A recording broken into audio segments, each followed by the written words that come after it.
very proud of her. Through it all, she knows the region is at the heart of her upbringing and makes her the person that she is today. So please join me in welcoming Riché. Thanks so much to John Ortiz Hudson for that great and very generous introduction.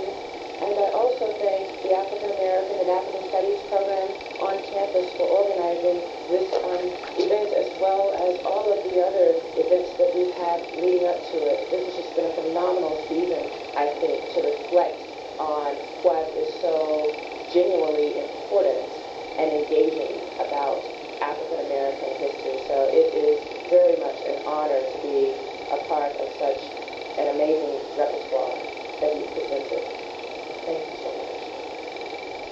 I have focused in my research on two issues in the main. I have considered the status of the U.S. South in shaping discourses of race in the United States, and the status of the region in shaping categories such as the African American and the American.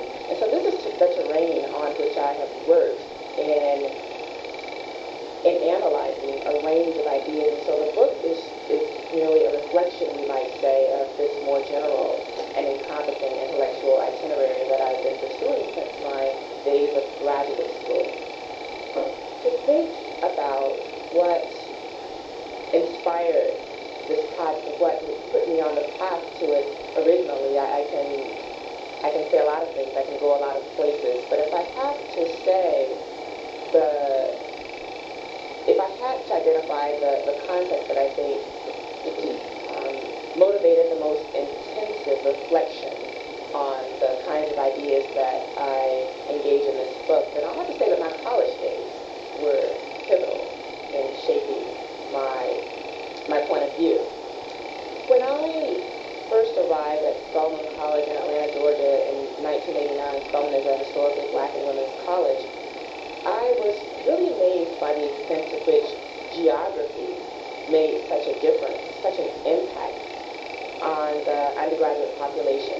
I think that had to do with the fact that everyone was African American, everyone was female, and so that meant that other variables for constituting difference had room to come to the fore. And so region mattered, it seemed, back then, above and beyond all else. And the new friends that I had made would, I think, do this thing that was very curious to me. I called it the guess where she's from yet. In our early days, they would typically be in a group, and they would have the people who didn't know me guess where I was from, because their impression was that I didn't have a quote-unquote Southern accent. And so people typically would guess Northeastern on their first try, or something to that effect, and then they'd say no, and then would get this very self-righteous and kind of triumphant look. She's from Montgomery, Alabama. Can you believe that? And so they really had a lot of fun, it seems, with the fact of my own regional difference. These same friends in some cases were very amazed that I had straight A's in freshman composition. They really didn't expect a person from Montgomery, Alabama to be so astute and so proficient in an area like writing, and were very surprised also that I knew as much as I knew at that point about Black history. This was a context in which a lot of the African American students who went to the South, to the Atlanta University Center, which is the largest consortium of African American students in the nation. This was a place where a lot of them came into racial consciousness for the first time ever in their lives.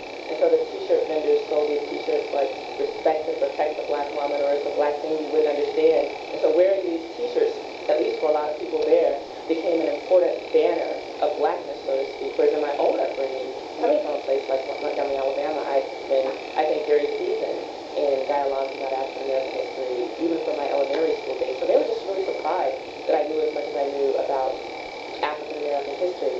Another telling thing for me at that time was that they had this way of referring to things that they considered to be tacky or in poor taste as Bama.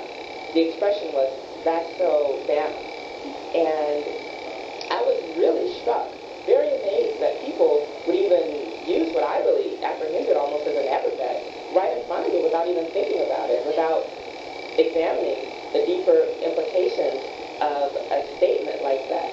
Because Bama, of course, is a short word for Alabama.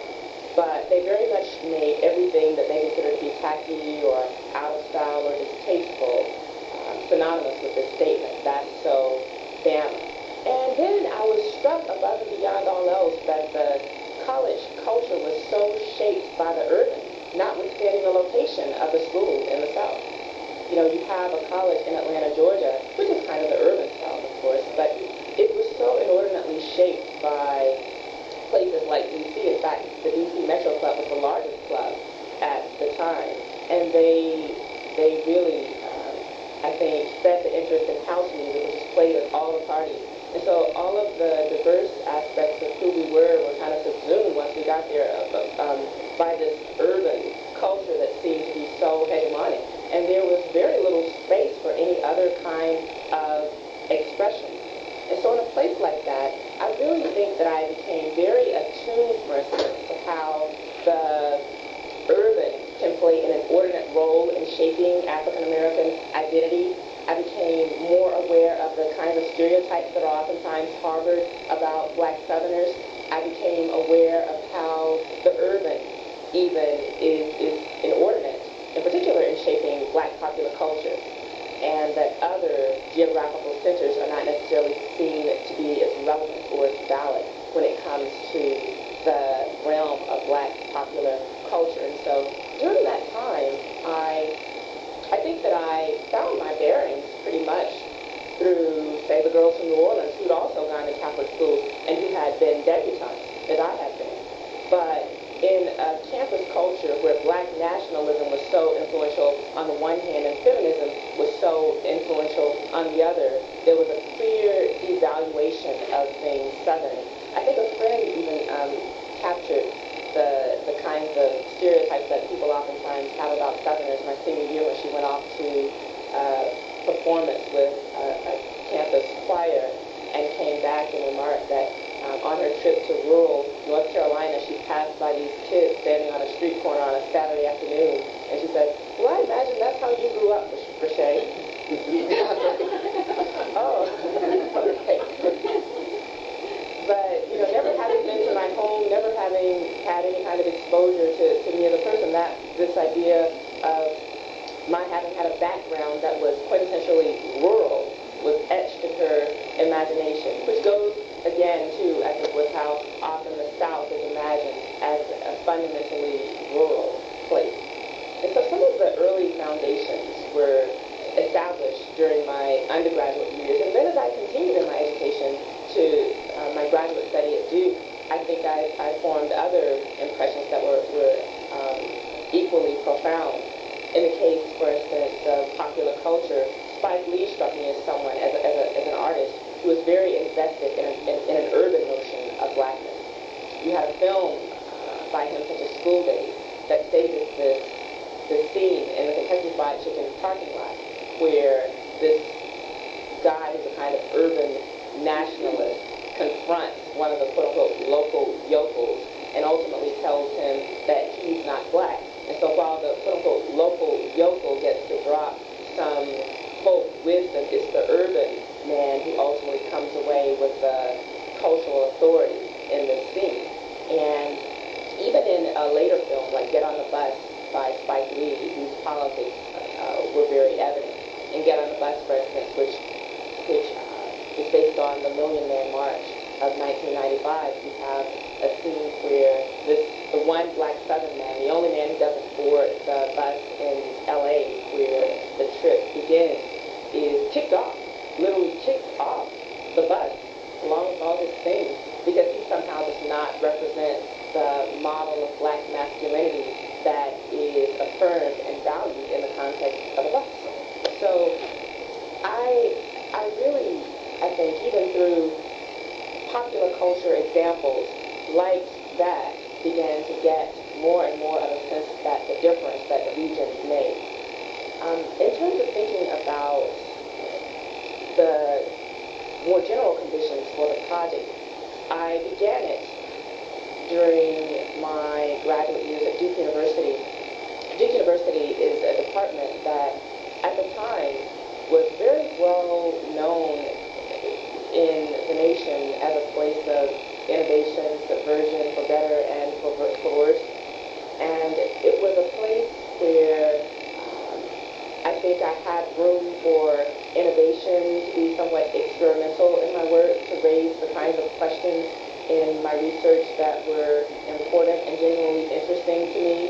When I decided to do a project on the South, it became quickly apparent that Southern literature wouldn't necessarily be my primary frame of reference, but I could use that, but ultimately that I would have to go beyond that in order to deal with the range of issues that I cared about.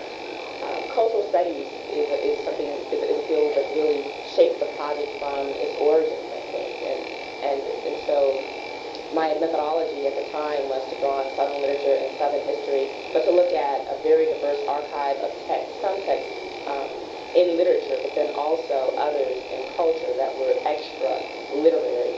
And so the context in which I began the project, I think, really helped to bolster it along, helped to be perhaps more courageous and provocative than it might have been under ordinary conditions. And so in hindsight, I really appreciate the climate that I was able to do at least the earliest work on the project.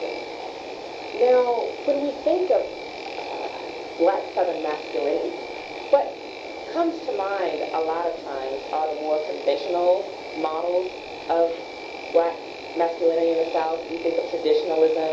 We think of these values like being hardworking, being very community-oriented, having, in general, just a strong sense of family, a strong sense of responsibility. There's this positive and very affirming notion of Southern masculinity that's etched in the cultural imagination. We saw it, for instance, in the representation of Supreme Court Justice nominee Clarence Thomas back in 1991. He was framed as the grandson of a Georgia sharecropper in order to make him seem like a more wholesome person in the public sphere. And so even these models of Southern masculinity, I want to suggest, have been mobilized ideologically, but they're not really my priority in this study. I'm more interested in what we might call the negative or pejorative representations of Southern masculinity, beginning with a model such as the Uncle Tom, as he emerged in the late 19th century. Now, many scholars have talked about Harriet Beecher Stowe's Uncle Tom in her novel and how much the popular representations of Uncle Tom deviate from what she originally represented, so that we go, for instance, from an Uncle Tom who's robust and strong and very even morally upright and responsible in the novel to one who's a astute, shuffling man in the cultural imagination. And this disparity has come from the way in which many Southerners who were invested in the institution of slavery resented Stowe's abolitionist novel, and so parodied on the theatrical and minstrel circuits in the late 19th century. Well, what my book does is to suggest that the revisions of the Uncle Tom that were produced in the late 19th century were very much grounded in the body and in sexuality, so that Uncle Tom even goes from a man who's implied to be sexual in certain ways in the novel, given his productivity, given his children, for instance, to someone who's viewed as asexual. And so we have to think about the specific terms under which Uncle Tom was translated in the 19th century, what I suggest. And those terms were primarily related to the body and sexuality.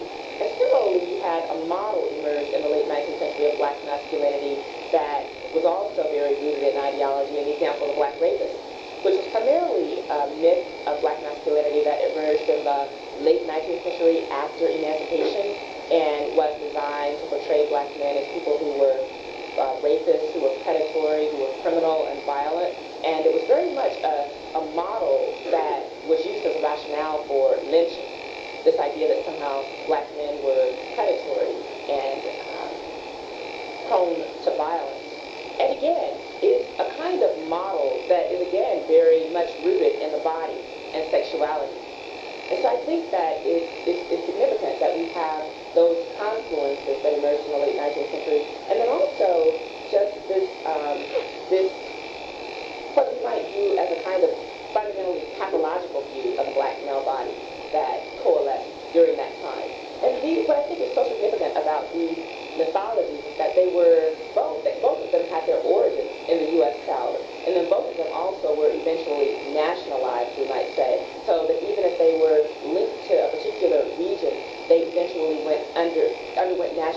education that had implications for, say, a range of black men, even those who were not necessarily associated with the South. And even when we think about this pathological view of black masculinity in the South, we have to consider the larger context. Now, since the Enlightenment, for instance, of the late 18th century, blackness has been viewed as fundamentally negative, as something that was inferior. Blacks were viewed as people who were not intelligent, for instance, who were less capable of producing art. So you had all of those images of blackness that were really solidified in the Western mind, even by the late 18th century. Well, if you move forward, to the late 19th century, you've got a hefty dose of Darwinism stirred into the mix by then. And so, again, with under the heading of all these notions such as the great chain of being, in that particular context, you had these pathologies of black masculinity emerge that were rooted in the South. And so what I really suggest is that we cannot understand these images like the Uncle Tom and the black rapist and how they took shape in culture without looking at the broader framework of 19th century science and Darwinism. But what the book attempts to do is to begin with acknowledgement of those models of black masculinity as ones that originated in the South and have their roots in the South. But what I suggest, what the argument of the book fundamentally suggests, is that was only the beginning. What we had even throughout the 20th century was this consistent ideological economy of black masculinity rooted in the South that took shape in a range of contexts. So that as the book progresses, for instance, I consider the military as a prime context that produced a regional ideology of black masculinity.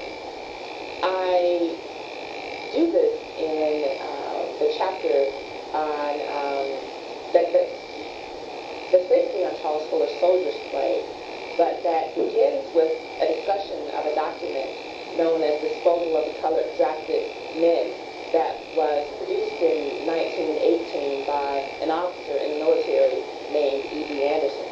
And what Anderson does in this report is really interesting. He creates really a kind of hierarchy of black masculinity rooted in geography, where he suggests that northern black men were much more, well, black men, for instance, had to be, undergo any kind of training in the military. If they had to participate at all, then it was much better to have northern black men than southern black men, because southern black men, by his estimation, based on, say, the findings of military physicians, tended to be prone to disease, prone to conditions, for instance, like a syphilis and flat-foot, and so that made them less desirable, less hardy as combatants. And when you have this kind of military context, what would have been ideal would have been to send the hardiest troops over to Germany, to fight.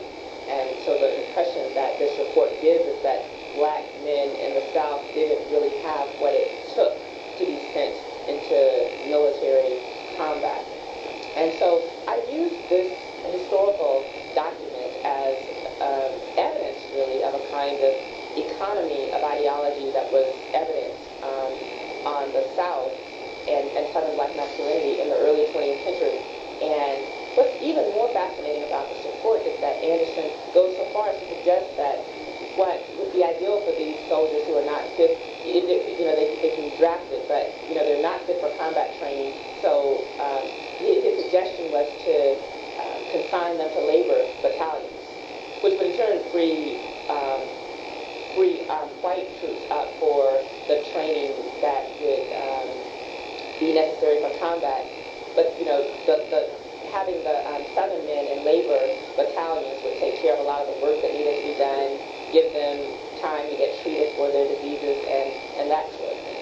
And so it's really just unsettling that you have such a pronounced ideological statement on black Southern masculinity coming from an institution such as the U.S.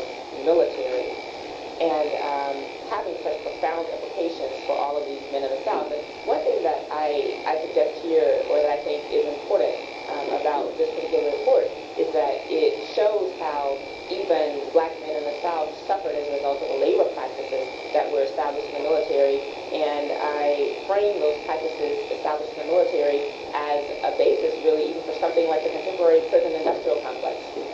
We need to understand how the military in the early 20th century institutionalized labor exploitation even continue to the present day. And understand how the military extended the kinds of convict leasing systems in the South that had been predominant. Because Anderson's rationale is that, if they were primarily working on chain gangs even before they were, working with a pick and shovel even before they went to the military, then we'll just kind of continue that work even in the military.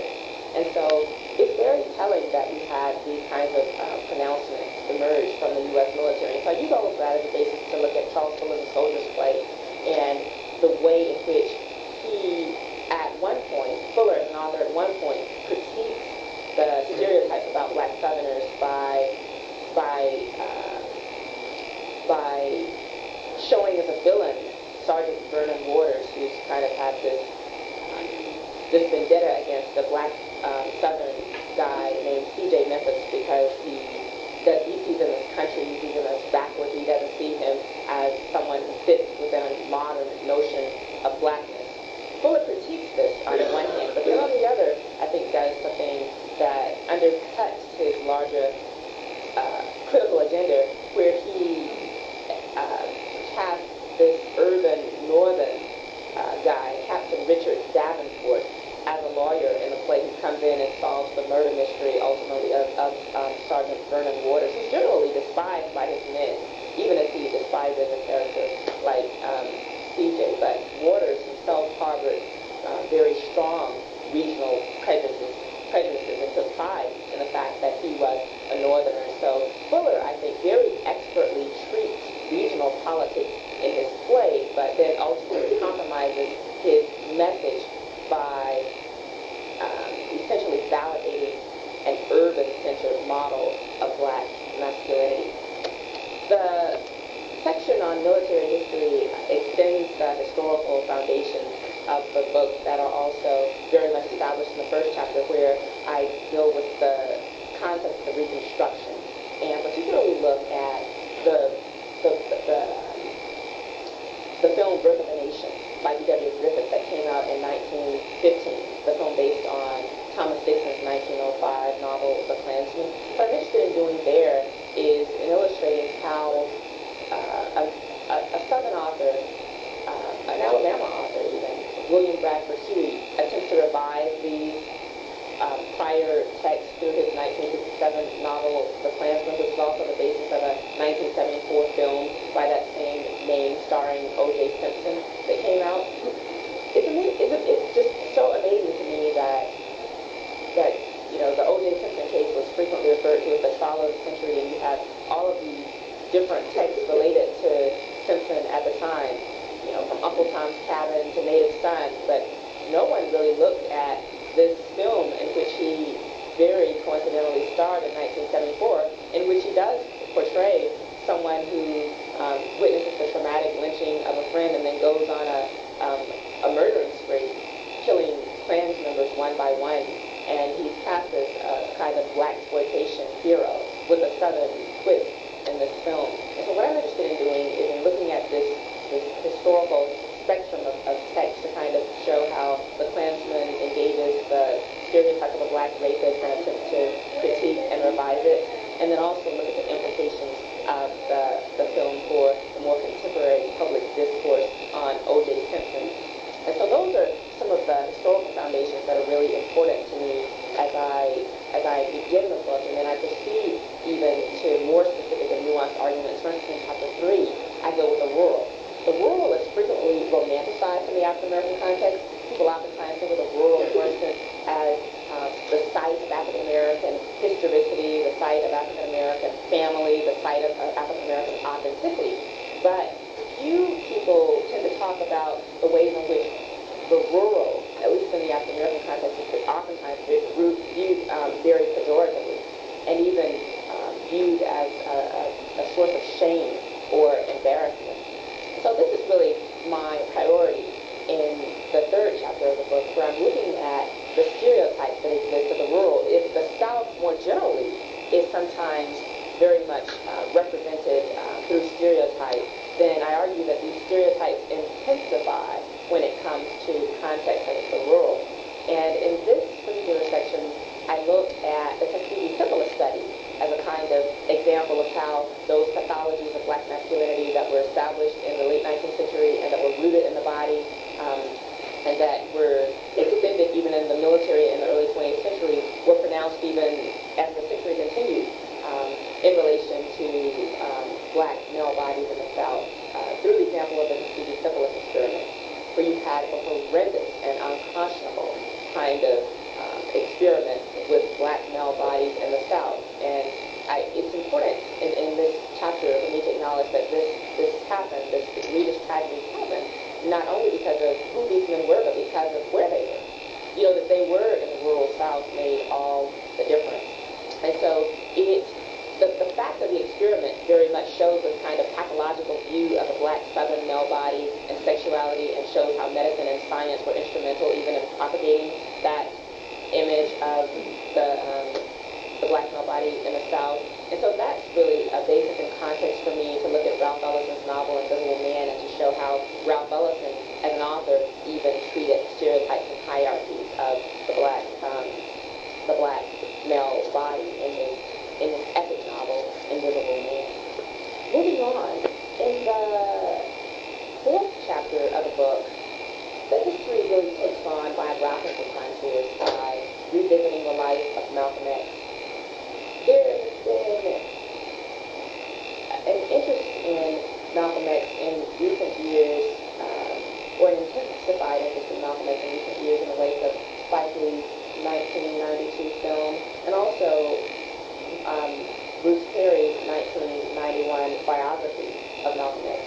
You know, regardless of what you think of the biography, it's really a remarkable work, and I think a historically significant work, in that Bruce Perry goes back and interviews over 400 people who, in some cases, even knew Malcolm X, and it's the kind of biography that would be much more difficult to do now. And so he definitely did an important project and made a significant contribution for the time that he was embodied. I am concerned in a way by how he presents this propaganda, or what I suggest he, by what I suggest he does in extending the propagandistic view of Malcolm X that was established originally when he published his autobiography in 1965. This propagandistic way of portraying Malcolm X as someone who began as a pimp and a hustler and a dope dealer. These were the kinds of sound bites that were put out about Malcolm X when his autobiography came out in 1965 originally. So what does it mean ultimately, I asked in this chapter on Malcolm X, that Perry kind of extends the economy of representation by suggesting that Malcolm X may have had same-sex experience in his early days. And what I'm interested in doing is showing in this chapter how if we want something like a queer epistemology on Malcolm X, it really in a way is more interesting to look at his work rather than his life. If we think of his speech, if we think of his economy of speeches that he made, it's so amazing to me that a person like Malcolm X, along with Martin Luther King, actually inaugurated fundamentally the modern notion of the public intellectual. Malcolm X, as he was kind of appearing on all of the media shows and igniting controversy in certain ways in the American public sphere, actually spoke at about 45 colleges and universities between the late 1950s and his death, including making multiple speeches at Harvard. There's a book on his speeches at Harvard alone. So he was very prolific, we might say, in terms of his speaking, and I argue, or I want to suggest, help to inaugurate the modern notion of the public intellectual. And I don't think that enough work has been done to really read his speeches and understand their implications. There's very little work that has been done on his speeches. So one thing that I do in the book is attempt to consider them more closely, and particularly his speeches where he looks at the Uncle Tom and the Field Negro.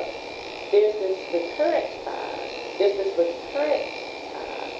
referencing that he does to the Uncle Tom and the Field Negro, where he oftentimes called the Uncle Tom and the Field Negro, and he identifies the Uncle Tom with subservience and accommodation, whereas for him the Field Negro was the most subversive and revolutionary kind of black.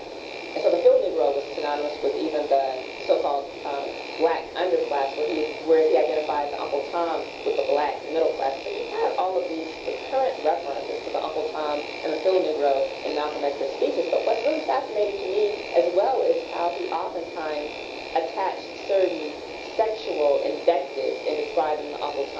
so that, in places in his speech repertoire, he cast Uncle Tom either as homosexual or bisexual.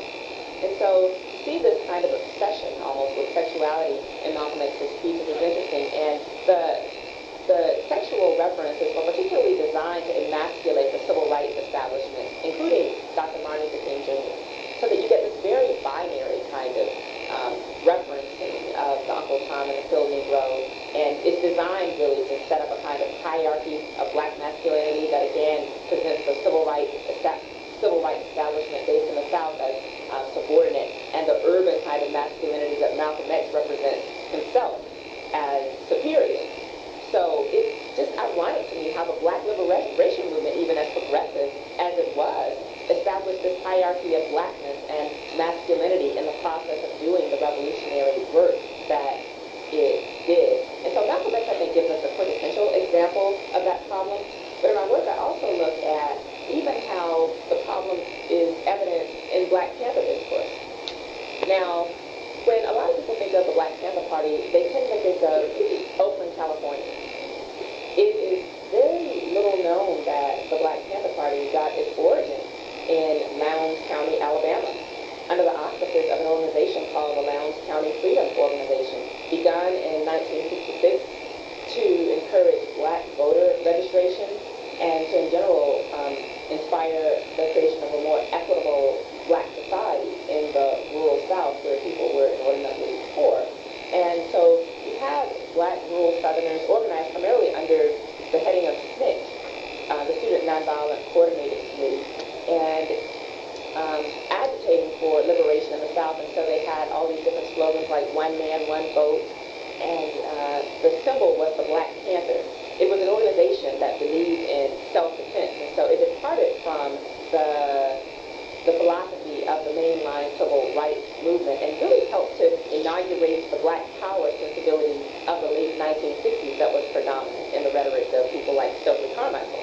So you have these very revolutionary kinds of ideologies of black power emerge in the South under the Lowndes County Freedom Organization, and then also under the Mississippi Freedom Democratic Party that was based in Jackson, Mississippi. But ultimately, again, this kind of shift to the urban in the late 1960s tended to preclude those southern roots of those revolutionary movements. So the Black Panther Party definitely is probably the most extreme example. In Huey P. Newton's 1973 autobiography, Revolutionary Suicide, he acknowledges that he and Bobby Seale got the inspiration for the Black Panther sign for their organization from Lowndes County. What's fascinating about the kind of turn of phrase that Newton uses in terms of describing the South is that he goes on to say that his father, Walter Newton, represented a very exceptional kind of black Southern man, that Walter Newton wasn't cowardly like most black men in the South were, that he talked back. He didn't let, say, white Southern men talk down to them. He wasn't afraid to confront them and to speak up. He wasn't an awful punk. And so you have Newton, on the one hand, retrieving the symbol from the rural South, but then going on to say that black men in the South were generally cowardly and that, they were not ideal kinds of revolutionaries. So the fourth chapter of my book is very concerned with how you had, I think for a range of reasons, this urbanization of the Black Panther signs in the cultural imagination, so that, when people think of the sign now, they tend to think Oakland, California, and not Lowndes, Alabama. But these historical contexts, I argue, are very important to understand, and it's important to connect the rhetoric about black masculinity in the black liberation movement, even back to the pathologies and ideologies of black masculinity that were rooted in the South in the late 19th century. That somehow black liberation does its own twist on these white-centered kinds of ideologies of black masculinity that emerged in the South in the late 19th century. So it's an interesting irony. And then the chapter more generally is concerned with Spike Lee's urban-centered kinds of representations of black masculinity that I mentioned before. The last chapter, chapter 5, is invested in popular culture, taking a more direct look at popular culture that begins with the examination of black films by Spike Lee, but then continues with a look at Southern rap. Now, rap, is a kind of form that has been quintessentially associated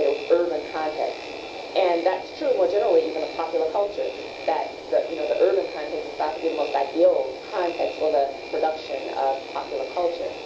And for a long time, the context of rap production tended to be bi-coastal. First, the East Coast became a kind of epicenter of rap production, and then in the 1990s, the West Coast emerged as an epicenter of rap production. But the South tended to be left out of the picture for the most part, and was thought really even to be a place, or implied really in the industry a lot of times to be a place where, there were no people who had the talent to rap. But that began to change really in the mid-1990s with the emergence of this underground in the South of rappers. And New Orleans was one central location of that underground where these bounce rhythms began to emerge. And eventually we had producers like Master P, or Percy Miller, as he is formerly named, and the Cash Money Millionaires, or Baby and Slim Williams, come to the forefront in the production of Southern rap, so that it began to move literally from the margin to the center of black popular culture. And so that was revolutionary and very subversive, I think, in certain ways, in and of itself, to really position this region that has been so excluded from rap front and center. And so I deal with that phenomenon at one level in the final chapter, but even more specifically, my concern is with a New Orleans-based artist named Joe Black and this rap that he wrote entitled Way Down South that came out in 1995 as part of this compilation entitled Bouncing and Swinging by the Down South Hustlers. What's significant to me about Black's song is that it registers a range of stereotypes about black guys in the South, because the song it really is a very angry song, and it confronts all of these stereotypes that guys in the South perceive black men on the East Coast, West Coast, and up north, as Black puts it, to have about black men in the region.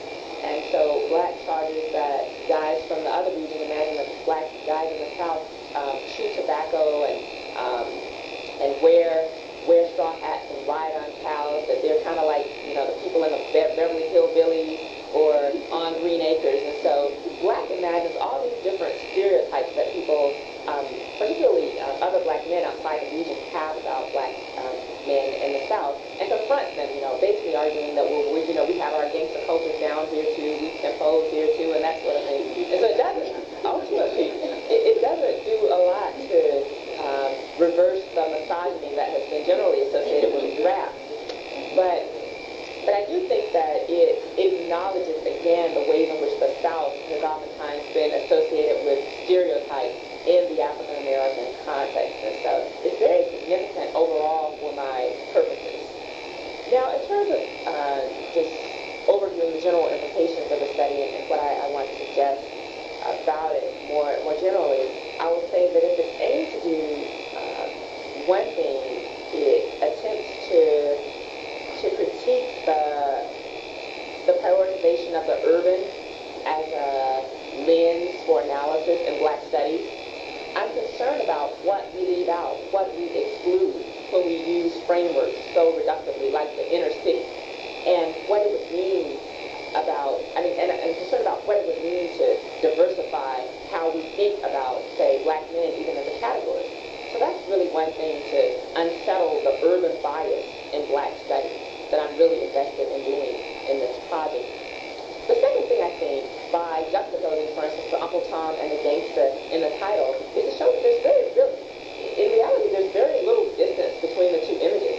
The Uncle Tom was a kind of ideology of black masculinity that emerged in the 19th century, and the gangsta is how a lot of, say, younger guys tend to fashion themselves at the present time. But my concern is with the way in which the gangsta fundamentally recasts the images of black men as violent and criminal that were established in the late 19th century. So the reality is, how far have we come if black men are going around representing themselves as gangsters? And so it's an ideology, I suggest in this book, more akin to the Uncle Tom, even in terms of its historical origins, than people understand. Like if we look at it in juxtaposition, for instance, with a concept such as a bad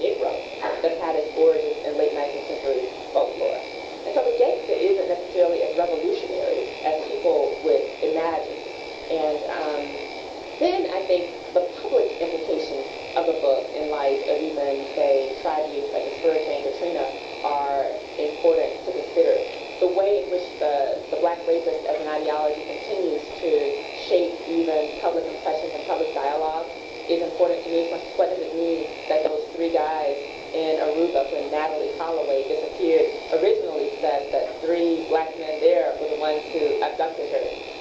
Now, they really, I find that interesting myself as a person who comes from Alabama. It was a story that really struck close to home because, my cousins are also, they were around, they're around Natalie Holloway's age, and so were students and have gone off on vacations and that sort of thing with schoolmates. There's a kind of culture there's a kind of culture, I'll say, in Alabama that would have made it very unlikely for Natalie Holloway's mother to even believe that she would get in the car with like three black men, so she wasn't even going for that story. And so I was amazed by how much they put their foot in their mouth by, putting out that line. But in general, what does it mean that these guys said that, three black men abducted her? What does it mean that that narrative is so accessible and so usable for a range of things, even now, that people can always put, a certain category in the space of the accused, because the public even has such a propensity to believe these impressions.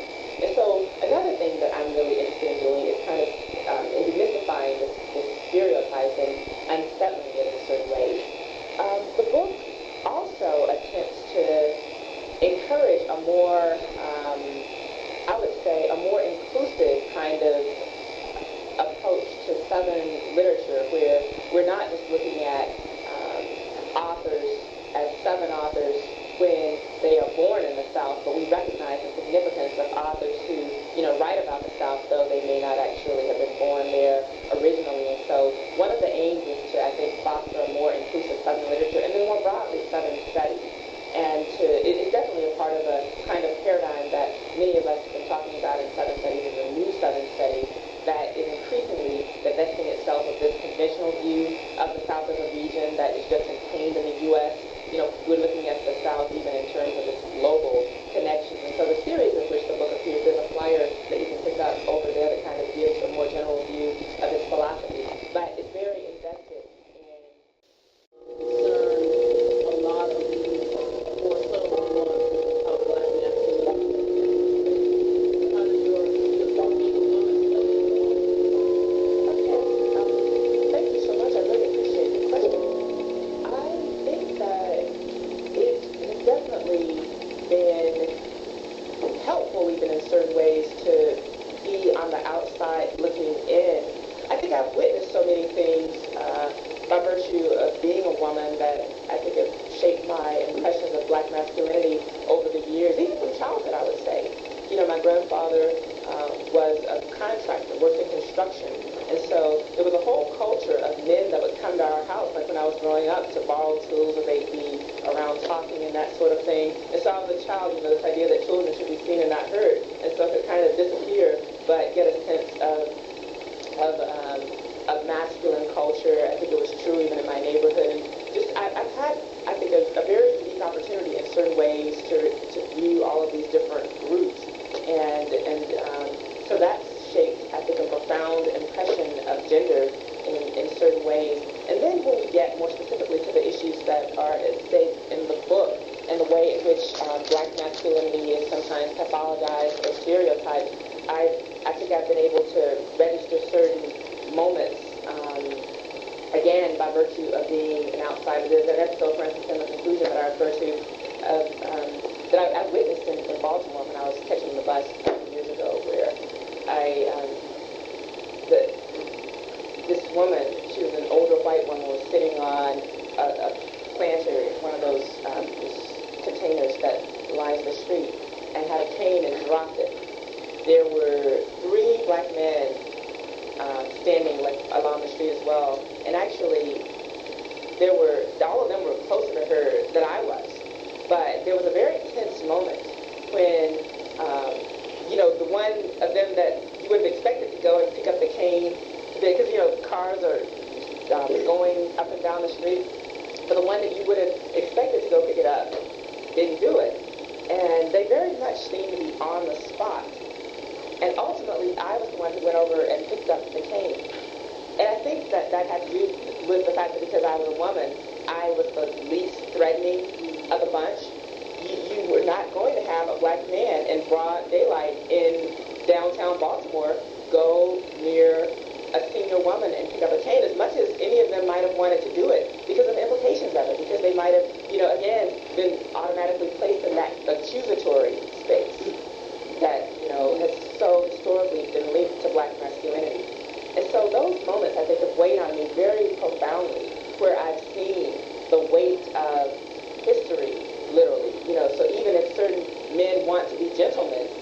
because of, all of these racial stereotypes that are so entrenched, a lot of times they're not able to do that. Yes. How much of a discussion of African men in African American thinking about anti-Christ have you used in your analysis of African American? African men. I really haven't considered African masculinity in this particular study. I think that, that lens might add a very important layer. I've certainly invested more generally with the difference that a more diasporan frame makes, or what we can learn when we use a more diasporan frame. So I think that definitely is the next level. Again, I argue the importance of getting away from the urban bias. We kind of do need to get away from the Americo-centric bias that kind of prevents us from looking at the difference that a range of other identities can make. In one article that I published a few years ago entitled Southern Turns, it's kind of something that looks like Caribbean masculinity more directly, but what I argue there is that African masculinity is kind of used or appropriated sometimes prosthetically by African American men. Eddie Murphy, I think, is my classic example, where you have him like in films like Coming to America, or even his video I Was a King, or in that scene, saw it just the other day in the film Trading Places, where he appropriates this African voice and stylization in certain ways to express things that he perhaps couldn't as readily express in his own skin.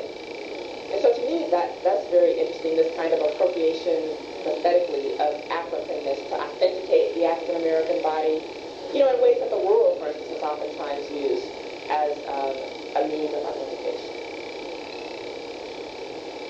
Yes. You see the overall separation and this real kind of looking down on it as just another description of African Americans as a whole from the dominant culture and trying to divide and conquer, and that the two groups are economized and together and just kind of put their own thing.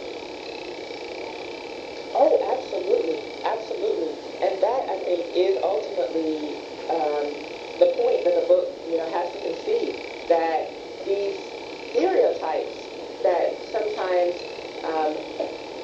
make distinctions between urban and northern black identities are rooted really in the overall politics of race in the American context and the trauma of race. It's just a kind of byproduct of a much larger kind of... See, it's not just a book about black... Whenever I read or whenever I teach and that sort of thing, it's always more inclusive. So there's a lot about, I would say, whiteness in this book as well. And really, the suggestion is that the hierarchies and distinctions within the white category, to a certain extent, are mutually constitutive of these hierarchies and distinctions that occur in the African American context. One thing, for instance, is that we have these images of whiteness oftentimes as hillbillies, to disparage a rural and economically disadvantaged white population. This mythology of whiteness that emerged in the antebellum South was very fundamental in creating hierarchies and distinctions among whites to enable a kind of elite planter class in the South. And so that's really registered in the book, where I talk about Faulkner's Soldier's Play, and how you have all these anxieties about difference and region evident in the white category. But what happens is that I think that because of racism, what happens is that the way that these differences play out in the African American context can be obscured or invisible, so that we don't even see them. So it is important, I think, to acknowledge those overall national frameworks. And then another thing more broadly, I think, is to look at why and how it is that the South overall has come to be so stigmatized, so pathologized, made such a pariah in the American cultural imagination. So what happens in a way is that black Southerners are subjected to the fallout of a much broader problem. The South is oftentimes portrayed as a problem region because of, all of these different factors, really, including, the Civil War, its adherence to Jim Crow, all those kinds of things. So the South, even in a national context, tends to be viewed very negatively. But what I'm interested in is why black Southerners kind of suffer the consequences of that ideology are not better known. And so one of the book's goals is to just clarify some of those dynamics. And I must say that my colleague Leanne Duck, the first book that came out of this new Southern Studies series, I think does a brilliant job in her study. It's entitled The Nation's Region, of showing how the South is oftentimes represented in alternative temporality in the United States, kind of out of time, out of step, out of place. It's one of the best modernist studies that I have ever read, the kind of thing that really adds perspective to this. Yes.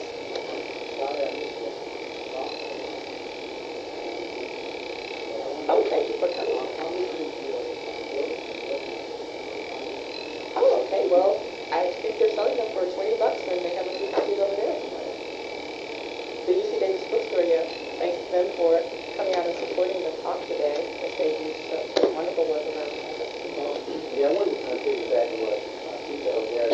My question is, how much is class within the black community playing the perception of this binary of only good black and bad black? And then, do you think it's kind of struggling to only have two categories for black people being either the good or either the bad? Not kind of the historical recognition of why that is.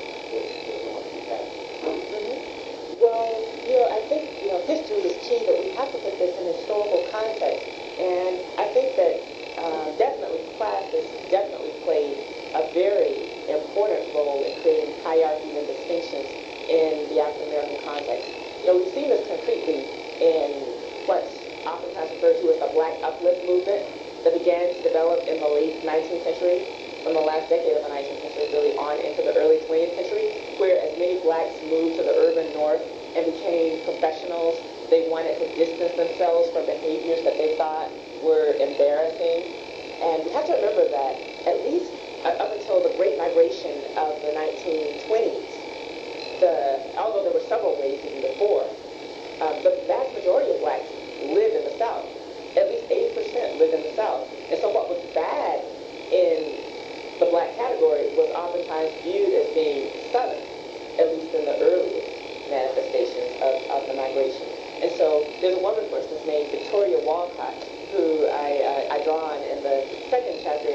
She has done this work on the Urban League, a kind of group for African American liberation and empowerment that emerged in the early 20th century. And in Detroit, she shows how they would pass out these leaflets canvassing the black Southerners, the newly arrived Southerners to the north, telling them, okay, don't use profanity in public, don't talk loudly, don't wear hair curlers, don't wear slippers, all these kinds of prescriptions that the Urban League set up so that migrants who came would know how to act. And so it's very much a kind of class-based ideology, and these dynamics are so crucial to understand too, because there's a book entitled, what is it? It's on, I forget the specific title, but there's an essay in it by Jacqueline Jones, I think, that deals with this idea of a Southern diaspora, so that we can understand how when the Great Migration happened early in the 20th century, a lot of black Southerners had migrated to the urban north, but then found themselves not at all in a promised land, so to speak, in the way that the urban north or the north had been figured since slavery, but in a place where they were not wanted or else marginalized or cast out. And so a lot of historians especially have acknowledged that this very crime-ridden inner city, the so-called ghettos of the inner city that began to crystallize from the 1940s on, were really fundamentally made up of people who were originally from the South. That, again, you have to look at geography and understand the roots of the issues in order to understand the problems. And yeah, the dichotomies, I think, are definitely important to move beyond, because then you just, not only, I think, within blackness, but then to see the implications of all of this for even a range of other categories. For instance, I was struck, there's a book by an author named Mia Twan entitled Forever Foreigners for Honorary Flights. She's talking about Asian cultures primarily, but looking at how there's this kind of, pressure to assimilate in certain ways, and then looking at the distinctions and hierarchies that often happen, between, say, people who are, say, originally born in the United States versus people who are foreign-born, so to speak, and how, they can experience alienation coming to the United States as a result. Those patterns are definitely similar, I think, to what's happened in the cases of Southern migrants to the North in some cases. So cross-culturally, there's a lot that we can talk about as well. Sure. Thank you for the introduction. I was actually wondering, the various reclaims of the South throughout the 20th century, these African-American masculine reclaims, to what extent is that a regendering of the South as its masculine space? And I'm thinking of the various stuff. The thing that is a trend, at least in African-American literature, is actually for the South, for African-American female authors, is this space to forge female communities, right? From O'Neill Hurston to Toni Morrison, where in male literary production, the South is a place to flee, to attempt to forge new identity, right? From Richard Riché to Ralph Ellison.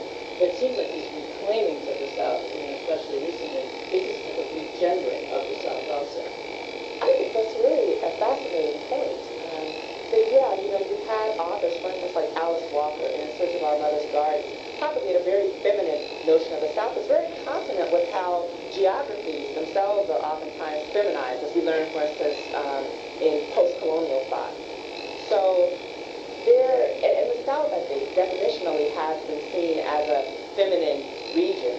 We get that even in the work of, say, a scholar like Patricia Yeager, that looks at this abjection of the South and this idea of dirt that's oftentimes associated with Southerners and Southern identity, but primarily through a feminine framework. We've had a kind of increment toward this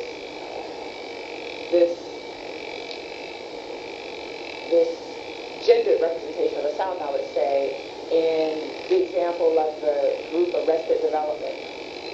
The idea, and I even distinguish them myself from, passages in the book that were more critical about the group ultimately disappeared. I didn't really want to go there. But ultimately, I really think it's important to make a distinction between, say, what a group like Arrested Development represented in the early 90s and then this contemporary Southern rap movement. The difference is this. The rappers in Arrested Development represented the South as out of time, kind of romantically. In that song Tennessee, for instance, the rhetoric about the South is take me to another place, take me to another land to discover my heritage. And so you get this South represented as something that is quintessentially the past, that is out of time, out of place in the African-American context. So it's history that Arrested Development is identifying with the South. They want to use it to discover their roots. But that is really the migrants' narrative of the South. It's not really the narrative of Southern specificity. And so that is what I think that the Southern rap movement is presenting that's very different now, where they're saying, hey, we're here, we're in the South, they represent themselves, at least iconographically, sitting on front porches, eating soul food, with busted out tailpipes that the group Nappy with Roots puts it. The South that they present is one that very much shapes their immediate reality and material conditions. So that's what I really find fascinating and provocative about them. Now, I think that is something that we have to still be critical about, because ultimately they would present this iconographic South that is romanticized, like the front porches and that sort of thing. So it recasts notions of Southern romance, I think, in very problematic ways. But it does give us at least an alternative representation. So Arrested Development did really move us beyond that feminized South. But I think you're right in suggesting that what contemporary rappers do is to kind of present a masculinized South, because really they are responding to a form of subjection within rap. And because of the gangster images that they associated, I think that added to the masculinist kind of rhetoric. So there is definitely something to it. Yes.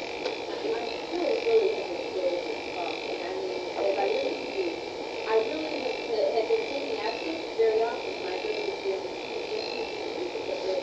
this portrayal very often, particularly of black men, but also many of the kind of subversives that are also being said about the images of the bodies of black men that are so it's in the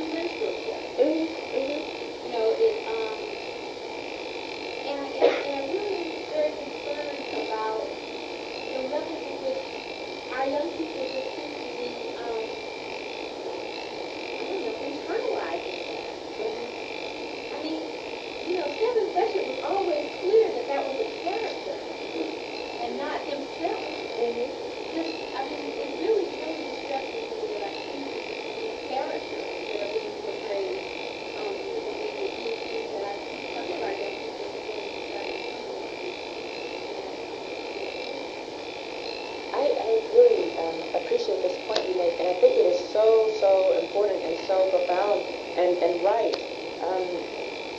This neo-minstrelsy that we can talk about when we look even at, say, contemporary hip-hop performances is something that I do think that we need to reckon with.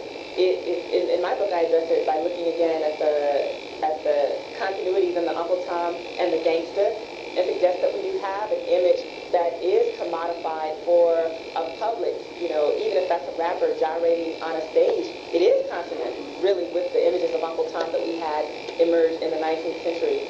I think that one thing that more people need to think about, for instance, is the corporatization of these kinds of images. You have a lot of scholars nowadays referring to themselves as hip-hop intellectuals. One challenge, actually, I think, in producing the book and in writing about a topic such as Southern rap was to do it without replicating a lot of that logic. I didn't want to attempt to remake myself as any kind of hip-hop intellectual, because I don't necessarily agree with the way that hip-hop is so reductively attached as a moniker to African-American youth and youth in general in the public sphere. Because there's so much more than that, that oftentimes, even John Kerry, as a politician, as you may recall, leading up to the 2004 election, felt obligated to address the so-called hip-hop generation. And this term, I think, is something that's kind of been forced even on the political public sphere as a capsule way for representing African-American youth. But my concern is, what do we miss when we limit ourselves to a framework like that? It's as hegemonic, I want to suggest, as any other kind of framework like, the urban is or the inner city is in describing a particular category of people. But the corporate interests in terms of hip-hop are fascinating to think about. Russell Simmons, in his autobiography, Life and Death, for instance, talks about how in the late 1980s, he and his friends would go into the party and say, don't play anything else but hip-hop. Cut everything else off. Only play hip-hop. And what I think we need to understand is that there were certain people who pushed this paradigm at a certain point in history and who had real and concrete reasons for doing that. But economic reasons that continue to be profitable to this day. And so, again, that question, who benefits, is always one that I think we have to ask. So how subversive is it, that rap has become, that the South has become a kind of epicenter of Southern rap production, is ultimately the question that I have to ask in this book. The paradigm itself, we've had 25 years at this point. And my thing is that, looking at the corporate interests, a lot of, I get troubled or concerned because I think that that's the broader concern for me. And then on the other hand, of course, you have to be respectful of people's choices and, acknowledge the creativity that is there and all of that. But, in terms of thinking about hip-hop as a paradigm invested in a kind of political ideology and certain stylistic ideologies, I guess I do think that we have to recognize it as an ideology. And so what you're saying is very important and relevant here. I just started, I finished the biography of Patty McDaniel just a few days ago. One of the best books I've ever read. Not too long even as a biography, but just very well written by a scholar named Jill Watts, who's a journalist in the California state system.